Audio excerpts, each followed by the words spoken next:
Tapi Ibnu Qudamah menyampaikan, yen amal solehmu pengen timbangannya itu berat, ya. Yen amal soleh kita tuh pengen timbangannya itu berat menyambut bulan Ramadan,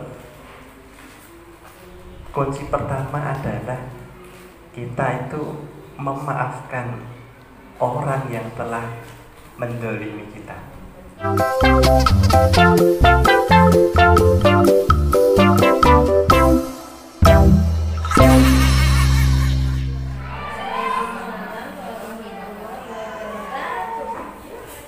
Alhamdulillahirabbil alamin. Hamdan na'imin hamdan yuwafiqu wa yukafirul mazidah. Ya Rabbana lakal hamdu kama yanbaghi li jalali wajhika wa 'azimi sultanik. Allahumma shalli ala sayyidina Muhammad abdika wa nabiyyika wa ala alihi wa ashabihi faman tabi'ahum bi ihsan ila yaumil qiyamah. Kepareng matur dumateng Bapak dan Ibu-ibu ingkang tansah pikantuk rahmat saking Allah Subhanahu wa taala. Semoga kula panjenengan sami ngaturaken syukur dumateng Allah Subhanahu wa taala bi kalimatil hamdalah alhamdulillahi rabbil alamin. Bapak Ibu, kenapa kok kita dianjurkan, disunahkan untuk mengucapkan atau untuk melantunkan kalimat hamdalah? Ada yang tahu Ibu kenapa kita disuruh atau disunahkan Nabi untuk mengucapkan kalimat hamdalah? Ada yang tahu? Bersyukur itu mensyukuri. Bahkan dalam Islam itu setiap kegiatan itu mesti diakhiri atau diawali dengan kalimat basmalah, diakhiri dengan kalimat alhamdulillah. Ketika kita bangun tidur, maka doanya alhamdulillahilladzi ahyana ba'dama amatana wa ilaihi nusyur. Ada yang tahu artinya? Adik tahu doa bangun tidur? Segala puji bagi Allah ahyana, yang telah bukan membangunkan Ibu. Ahyana itu dari hayyun hayya, itu yang menghidupkan. Kalau membangunkan itu manusia, bangun bu, bangun bu. Tapi kalau ahyana itu yang menghidupkan. Berarti ada yang menghidupkan siapa? Allah Subhanahu wa ta'ala. Maka ba'dama amatana, setelah aku mati, setelah aku tidur. Tidur itu mati. Karena ada orang yang tidur sampai mati, nggak bangun-bangun. Maka ketika kita dikembalikan hidup lagi, berarti itu merupakan kenikmatan kita untuk beramal soleh. Ibu tahu filosofinya ketika orang keluar dari kamar mandi doanya apa? Ada yang tahu? Ibu masuk kamar mandi doanya apa? Dibaca nggak Bu? Boten. Oh, nggih. Nah itu sebenarnya ilmu nafi'ah itu sangat bagus. Jadi mengajarkan doa-doa dari bangun tidur, mau tidur, mau masuk kamar mandi, bahkan mau keluar kamar mandi pun Rasulullah Shallallahu Alaihi Wasallam memberikan doa. Apa Ibu doanya setelah kamar mandi? Setelah qadaul hajat, setelah kita buang hajat kita, doanya apa?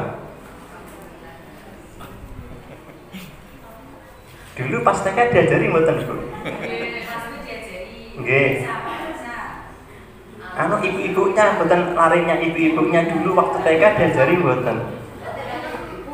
Nggih, ibu-ibu dulu. Oh, ngaten nggih. Filosofinya itu ketika kita keluar dari kamar mandi, maka doanya cuma pendek. Gufronaka. Tahu artinya gufronaka? Ghufranaka itu lho. Ampuni aku. Mosok barno kamar mandi kok diampuni. Karepe piye Rasulullah kok sampai-sampai apa namanya? Keluar kamar mandi kita suruh minta ampun pada Allah Subhanahu wa taala.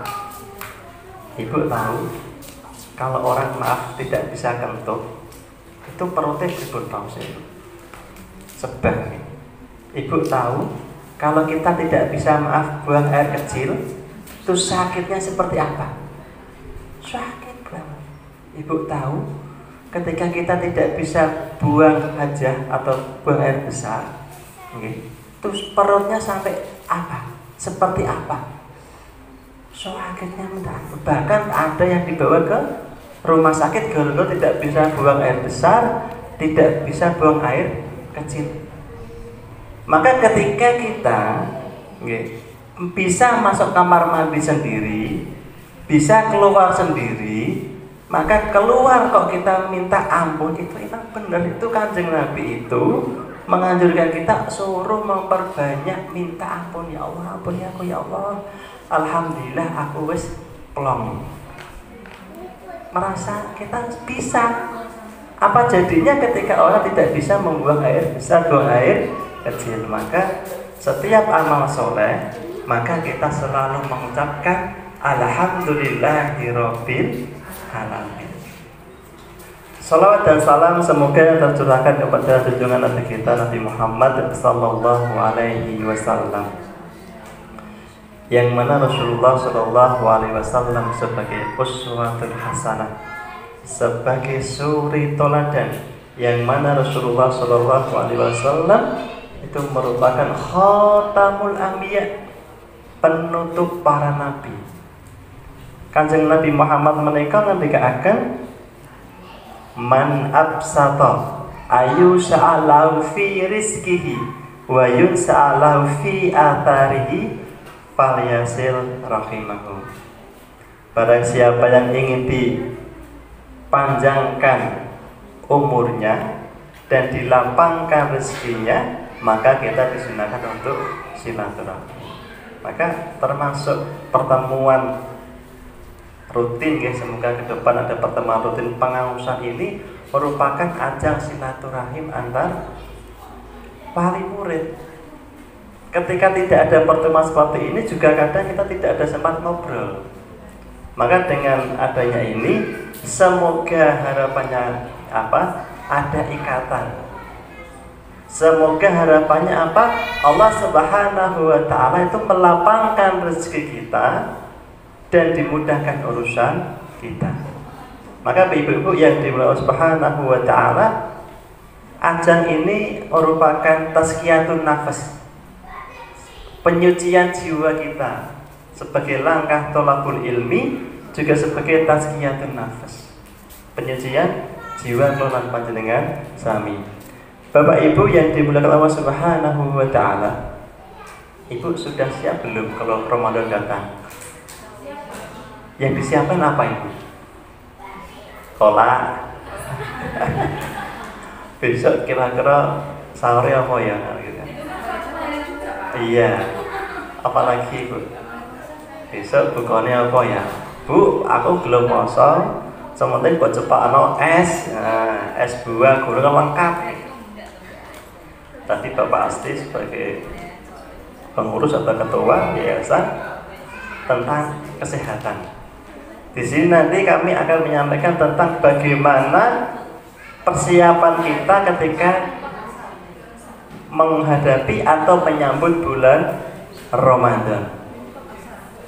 Ada orang yang melakukan atau melaksanakan bulan Ramadan, man shoma ramadanan imanan wahtisaban ghufira lahu ma taqaddama min dhanbi. Barang siapa yang berpuasa bulan Ramadan dengan iman, berarti Ramadan itu perlu diimani. Kenapa Ibu? Karena apa? Karena ketika bulan Ramadan datang kok tidak diimani dengan wahtisaban, dengan benar-benar dengan perhitungan yang matang, maka Allah akan memberikan ghufira lahu ma taqaddama min dhanbi. Allah akan mengampuni dosa kita yang telah lalu atau yang akan datang. Maka Ramadan itu perlu diimani. Karena apa? Karena ketika kita melaksanakan atau melakukan bulan Ramadan hanya sekedar rutinitas, nanti kita mendapatkan ju'wal atas, kata Nabi. Kita akan mendapatkan lapar dan haus.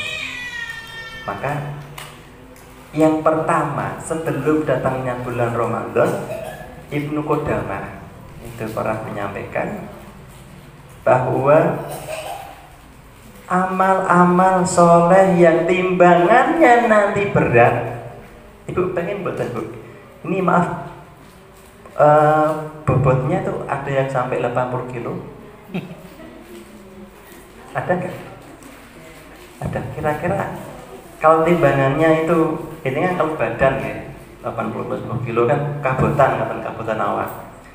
Tapi Ibnu Qudamah menyampaikan, yen amal solehmu pengen timbangannya itu berat, ya. Yen amal soleh kita tuh pengen timbangannya itu berat menyambut bulan Ramadan, kunci pertama adalah kita itu memaafkan orang yang telah mendolimi kita. Apa betul kira-kira? Diketing, dijutak, dinengno, diutangi atau bayar. Kira-kira temu ati muangkel betul. Lah kok teko-teko ya wis tak maafkan. Berat enggak itu? Berat gitu. Tapi ternyata Allah Subhanahu wa taala, nanti dibuka di dalam Al-Qur'annya itu, Allah Subhanahu wa taala menyampaikan dalam surat Asy-Syura ayat ke-40 bahwa orang-orang yang memaafkan, orang-orang yang memaafkan yang telah mendolimi dirinya tadi, wis difitnah, wis disakiti, digetik, dirasani, cik ngutang atau bayar, nah, ngwantel artinya.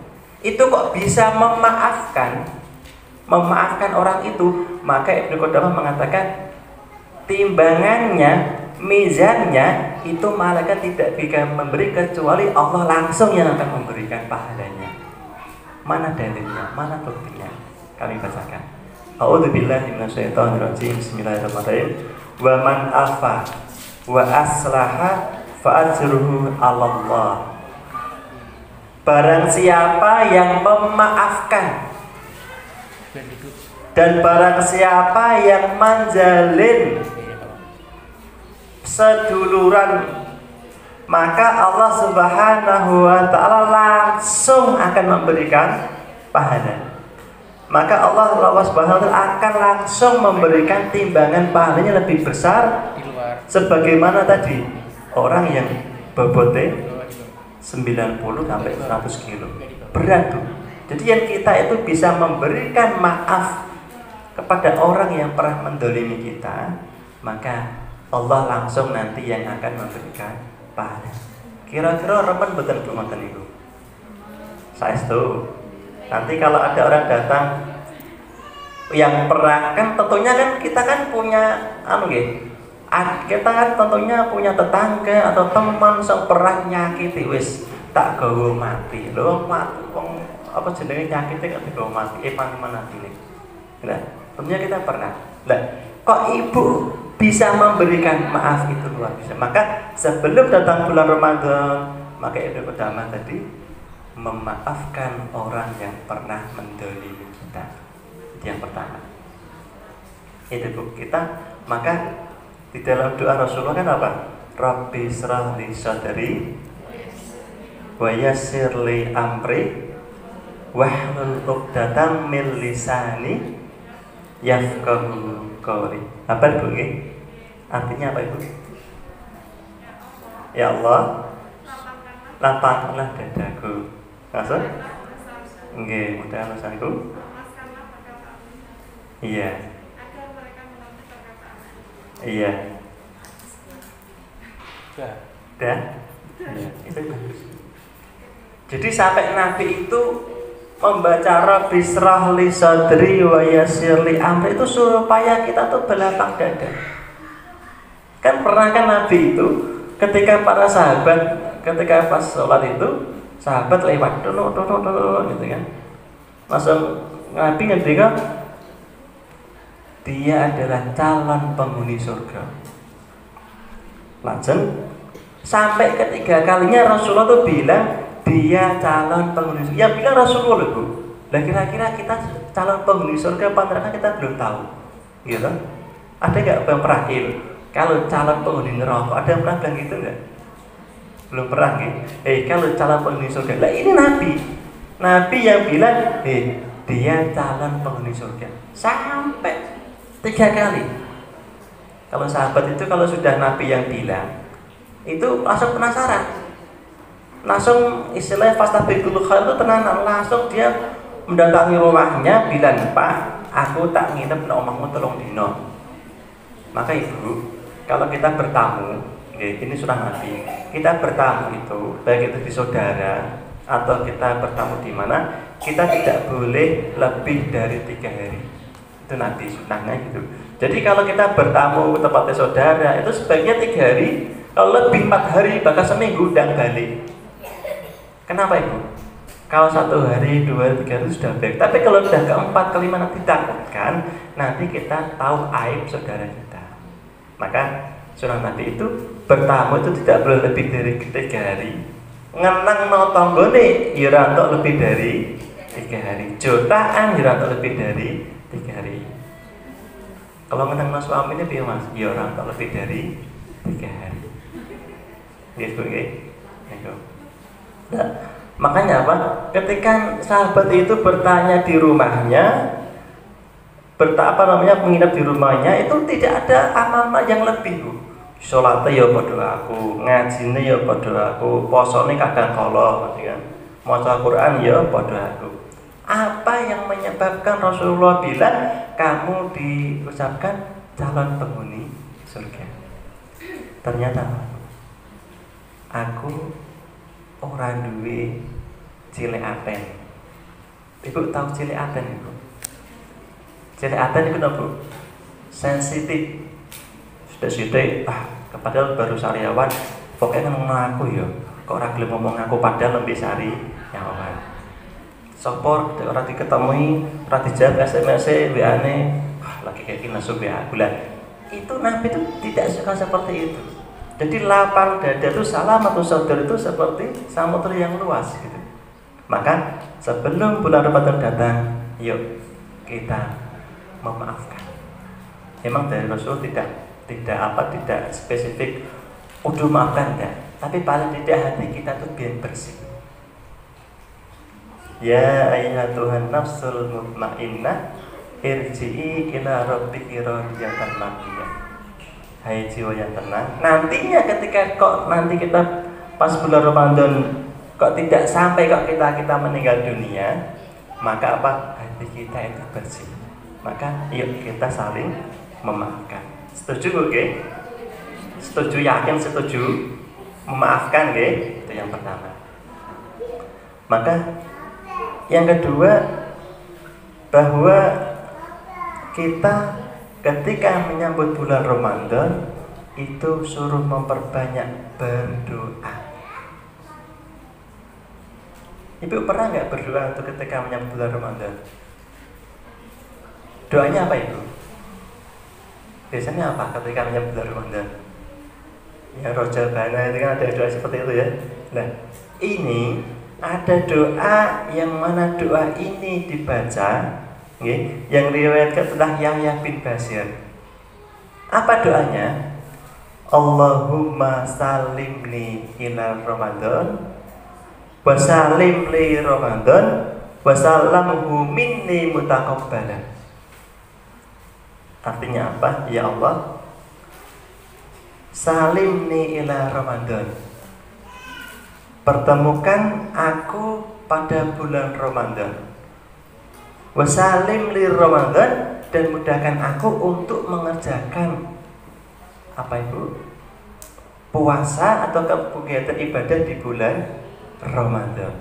Wasalamuhu minni mutaqabbalan. Ya Allah, mudahkanlah aku dan terimalah amal ibadahku.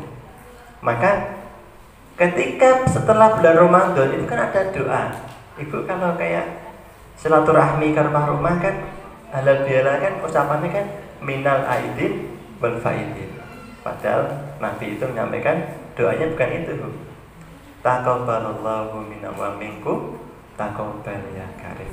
Kenapa kok doanya taqabbalallah di awal sebelum Ramadan kita juga berdoa semoga kita bisa bertemu bulan Ramadan dan semoga kita diterima amal ibadah kita, dan di akhir Ramadan juga taqabbalallahu minna wa minkum. Karena apa?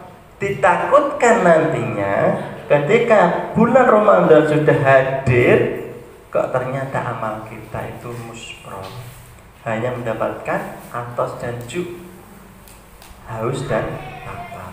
Maka kita diperbanyak untuk berdoa. Yang ketiga itu, ketika bulan Ramadan sudah hadir, ketika kita sudah melaksanakan bulan puasa, maka ternyata itu kita perlu belajar atau ngilmoni fikih tentang Ramadan.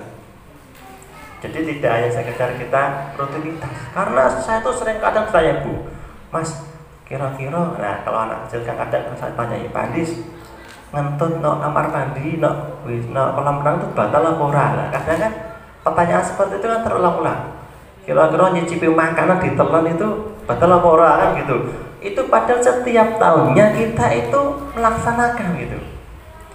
Kira-kira yang jutaan ibu bojone iki batal apa ora? Nah, kira-kira maaf berhubungan, nah pas sahur, nah sebelum sahur habis itu bangun-bangun sudah subuh. Nah ini kira-kira AEDW itu posone dilanjutkan apa batal? Nah kan rongadus. Nah jadi ini kadang apa? Karena tidak kita ilmoni, dan ini terjadi di saudara-saudara kita. Bahkan ibu juga pernah mengalami, kita juga pernah mengalami, kan ngoten.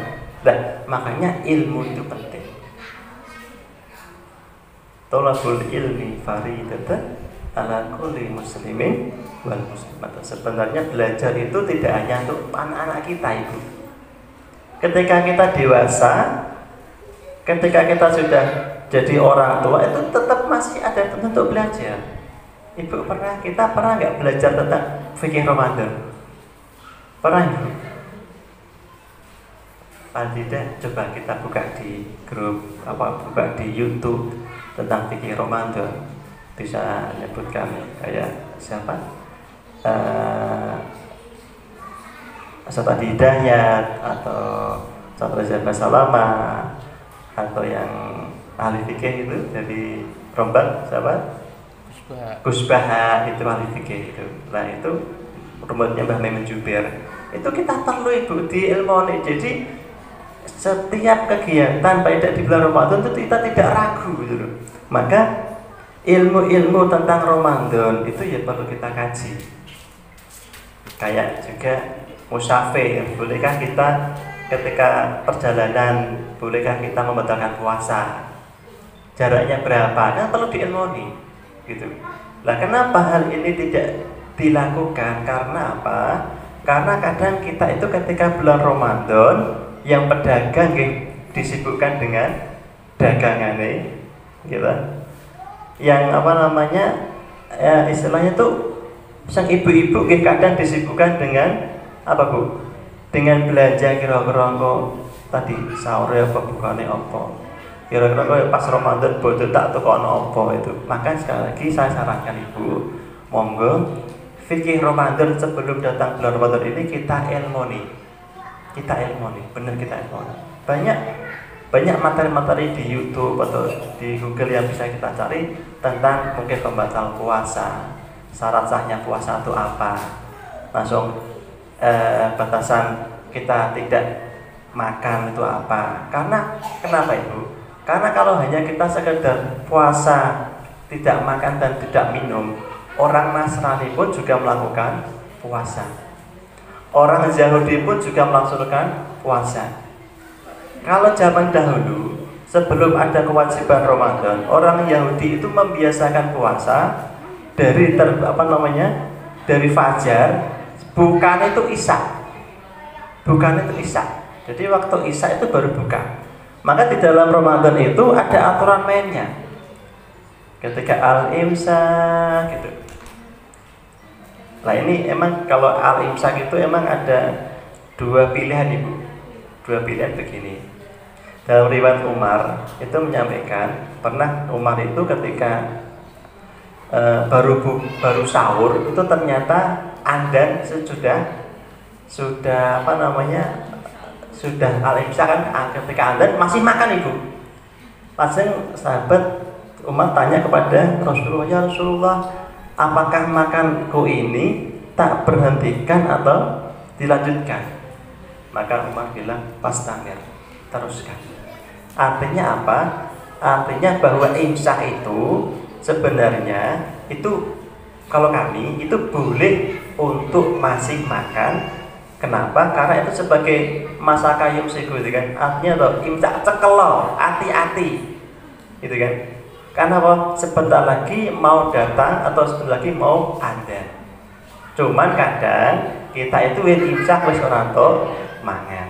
Nggih, yang mau pendapat seperti itu nggih monggo. Tapi paling tidak imsak itu sebenarnya boleh masih makan, yang berhentinya itu ketika sudah adzan. Maka tasahhuru fa inna fis sahuri barakatun, kita suruh sahur. Sahur bukan jam 1 Ibu. Sahur bukan jam 2. Sunahnya sahur itu di akhir waktu itu. Karena kalau awal sahur jam 1, jam 2 kok turu meneh, lah subuhane jam piro? Kan gitu. Maka tasahhuru fa inna fis sahuri barakatun, bener. Kita akan sahur, dan bareng sahur kita akan doa. Setelah doa, kita suruh berwudu, kita suruh sholat subuh atau sholat fajar. Karena eman-eman Bu, eman-eman ketika sholat bangun pagi bisa melaksanakan sholat subuh, tapi tidak melaksanakan sholat fajar itu eman-eman. Karena apa? Nabi itu sudah memberikan pahala. Sholatul fajri khairu minad dunya wa ma fiha. Sholat fajar itu lebih baik daripada dunia dan seisinya. Diparingi dunia dan seisinya, kok kita tinggalkan itu iman-iman. Maka ketika bangun subuh, diusahakan jangan lupa kita melakukan sholat fajar. Itu juga perlu diilmoni. Kan ngeten, bangun subuh setengah 6, kan?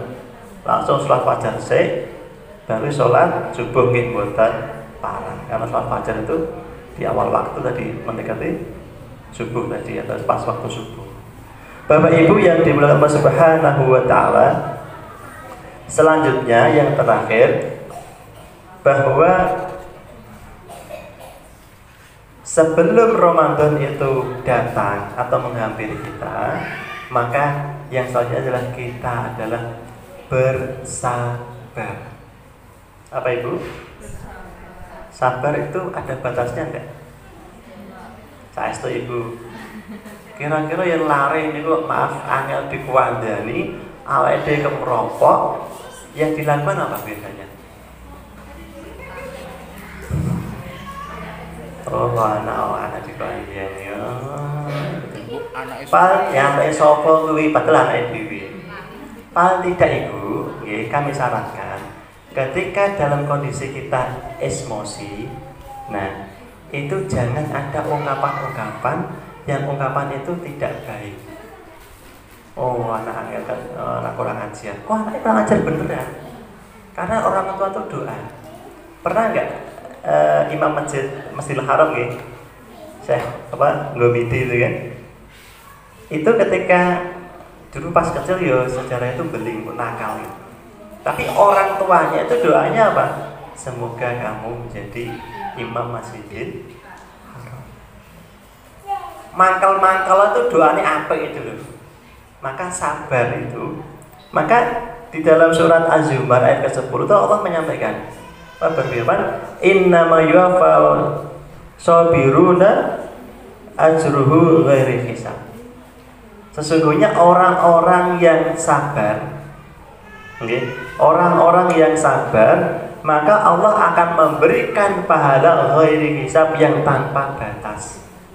Wong poso ya kudu sabar. Sabar apa Bu? Sabar tadi tidak makan, sabar tidak minum, sabar tidak ngibah, sabar tidak ngenengno tanggane, sabar kepada suaminya, sabar kepada anaknya. Nah ini sabar. Jadi ada beberapa poin yang mana emang kita itu perlu menyiapkan mental kita khususnya. Apa? Karena apa? Karena nantinya ketika kita tidak menyiapkan mental kita tadi, kita tidak sabar dan kita tidak diilmoni Ramadan, nanti yang kita lakukan itu adalah mendapatkan haus atas walju, lapar dan haus. Ibu-ibu yang dimuliakan Allah Subhanahu wa taala, yang terakhir ini adalah kita memperbanyak istighfar dan taubat. Kenapa Ibu sebelum Ramadan kita kok suruh memperbanyak istighfar dan taubat? Allah Subhanahu wa taala berfirman, "Fastaghfiru rabbakum innahu kana ghaffara." Nabi Nuh alaihi salam itu dakwahnya paling lama itu Nabi Nuh. Dan Nabi Nuh itu ketika berdakwah pada kaumnya, ja'alu asabiyahum fi adanihim wastaksaw siyabahum, itu memasukkan telinganya di jari-jarinya. Ora gelem ndongakno dakwahe Nabi Nuh. Artinya apa? Nabi Nuh itu nabi yang paling sabar itu. Dakwahe suwe, tok murid cuman 12 paling 40 orang. Suwe. Terus kesabaran itu luar biasa. Maka dalam ayat fastaghfiru rabbakum innahu kana ghaffar. Perbanyaklah kamu untuk mengucapkan kalimat istighfar, karena Allah itu akan mengampuni dosa-dosa kita.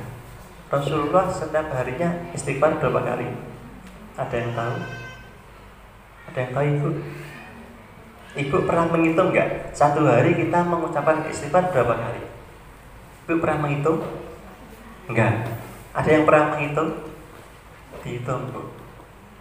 Kanjeng Nabi itu dalam hadisnya itu menyampaikan, sesungguhnya Rasulullah itu fiyau, ya, dalam satu hari itu ada mengatakan sab'atu marah, 70 kali. Ada yang menyampaikan dari lain mi'atu marah, 100 kali. Nah, ini ternyata kalimat istighfar itu pertama akan memudahkan apa? Yursilis sama alaikum mitrara. Allah akan menurunkan air hujan. Wa yumdidkum bi amwali wa banin. Allah akan memudahkan harta kita dan Allah akan memberikan keturunan. Ini benar Bu dalam itu. Jadi ayat ke-11 itu ya, surah Nuh itu, inna arsalna nuhan ila qaumihi, ayat ke-11. Jadi ketika kita memperbanyak kalimat istighfar, Ibu akan dimudahkan rezeki. Percaya Ibu. Perbanyaklah istighfar. Kalau hari ini mungkin rezekinya kok seret, hari ini kok rezekinya kok angel, kok anak angel dikandani gitu. Kok banyak masalah terus, maka perbanyaklah mengucapkan kalimat istighfar. Astagfirullah, astagfirullah. Bisa ditambahi kalau usianya kayak resep dokter mau gitu. Kalau usianya 40 ke atas itu tambahi wa atubu ilaih. Wa atubu ilaih, astagfirullahaladzim, wa atubu ilaih. Jadi kalimat istighfar dan taubat, nggih. Istighfar dan taubat ini selalu beriringan. Jadi doanya gini, astagfirullah wa atubu ilaih. Astagfirullah wa atubu ilaih, atau astagfirullahaladzim wa atubu ilaih. Saya beristighfar, mohon ampun, dan saya tobat kepada Allah Subhanahu wa ta'ala. Kenapa Ibu? Karena menurut Ibnu Qayyim bahwa kemaksiatan ya itu menghilangkan kenikmatan ibadah. Ibnu Qayyim menyampaikan kemaksiatan itu menghilangkan kenikmatan ibadah. Kalau kita sholat kok aras-arasan, maca Quran kok aras-arasen, sedekah kok awal ngoten kan. Atau kita kok hawane kok merusuh, pengen nesu. Itu yang ditanyakan adalah hati kita. Apakah selama ini saya banyak berbuat maksiat? Baik itu tadi maaf lisan kita, atau kita jadi buka di Google, atau kita apalah gitu. Coba. Jadi kalau ibadah kita kok rasanya kok hampa, maka sebenarnya Ibnu Qayyim menyampaikan kemaksiatan itu akan menghilangkan kenikmatan kita di dalam beribadah. Maka ibu-ibu sekalian, bapak sekalian, sebelum datang bulan Ramadan, yuk kita introspeksi diri.